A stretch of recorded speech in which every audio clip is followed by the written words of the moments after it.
Hello friends, അപ്പോൾ ഈ ഒരു ഐറ്റം എങ്ങനെ ഉണ്ടാക്കണം നമുക്കൊന്ന് നോക്കിയാലോ. ഇത് നമ്മൾ ഈ ക്രിസ്മസ് ട്രീയിലൊക്കെ ഇതേപോലെ തൂക്കിയിടുന്ന ഒരു ഐറ്റമാണ് കേട്ടോ. അപ്പോൾ ഞാൻ ഒരു കട്ടിയായിട്ടുള്ളൊരു നോട്ട്ബുക്കിൻ്റെ അതേപോലെ നമ്മുടെ ഡ്രോയിങ് ബുക്കിൻ്റെയൊക്കെ എൻ്റെ പഴയ ഞാൻ യൂസ് ചെയ്യാത്തൊരു നോട്ട്ബുക്കിൻ്റെ ഡ്രോയിങ് ബുക്കിൻ്റെയാണ് ഞാൻ എടുത്തിരിക്കുന്നത്. എന്നിട്ട് നമ്മൾ ഈ ഒരു ബെല്ലിൻ്റെ ഈ ഒരു ഷേപ്പ് നമ്മളൊന്ന് കട്ട് ചെയ്തെടുക്കുകയാണ്. എന്നിട്ട് ഇതേപോലെ അതിൻ്റെ സെൻറ്റർ ഭാഗം നോക്കിയിട്ട് ഇതേപോലെ എല്ലാം ഒന്ന് മടക്കി കൊടുത്തിട്ടുണ്ട്. ഫ്ലെക്സ് കുക്ക് അല്ലെങ്കിൽ നോർമൽ ഏതാണെങ്കിലും ഫെവിക്കോളോ ഏത് വേണമെങ്കിലും നമുക്ക് ഒട്ടിക്കാൻ ഉപയോഗിക്കാം. എന്നിട്ട് ഇതിൽ കാണുന്ന പോലെയൊക്കെ എല്ലാം പാടൊന്ന് ചേർത്ത് ഒട്ടിച്ചാൽ ഒരു ബെല്ലിന് നമ്മൾ ഉണ്ടാക്കാൻ 5 എണ്ണം വേണം കേട്ടോ. അങ്ങനെ 5 എണ്ണം ഉണ്ടാക്കിയാലാണ് നമുക്ക് ഒരു ബെല്ല് നേരെ നല്ല ഭംഗിയിൽ കിട്ടുള്ളൂ. അപ്പം ഞാൻ ടോട്ടലി ഒരു 30 കട്ട് ചെയ്ത് പീസ് എടുത്തിട്ടുണ്ടായിരുന്നു. അതിൽ എനിക്ക് 4 എണ്ണം കിട്ടിയിട്ടുണ്ടായിരുന്നത്.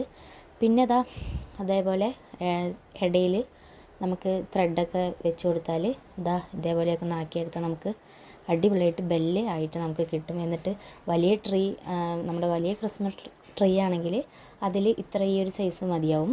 ഇനി ചെറുതാണെങ്കിൽ ഇതിൻ്റെ ഒരു ചെറുതായിട്ട് നമ്മൾ വരച്ച് കട്ട് ചെയ്തെടുത്താൽ മതി. അപ്പോൾ എനിക്ക് ഇങ്ങനെയും ഇഷ്ടപ്പെട്ടു. ഞാനിതിൽ പെയിൻറ്റും അടിക്കുന്നുണ്ട്, സ്പ്രേ പെയിൻറ്റും ചെയ്യുന്നുണ്ട്. അപ്പോൾ ഇടയിൽ വെച്ചിട്ട് സ്പ്രേ പെയിൻറ്റ് കഴിഞ്ഞുകൊണ്ട് ഞാൻ ഗോൾഡൻ കളർ പെയിൻറ്റാണ് അടിച്ചിട്ടുണ്ടായിരുന്നത്.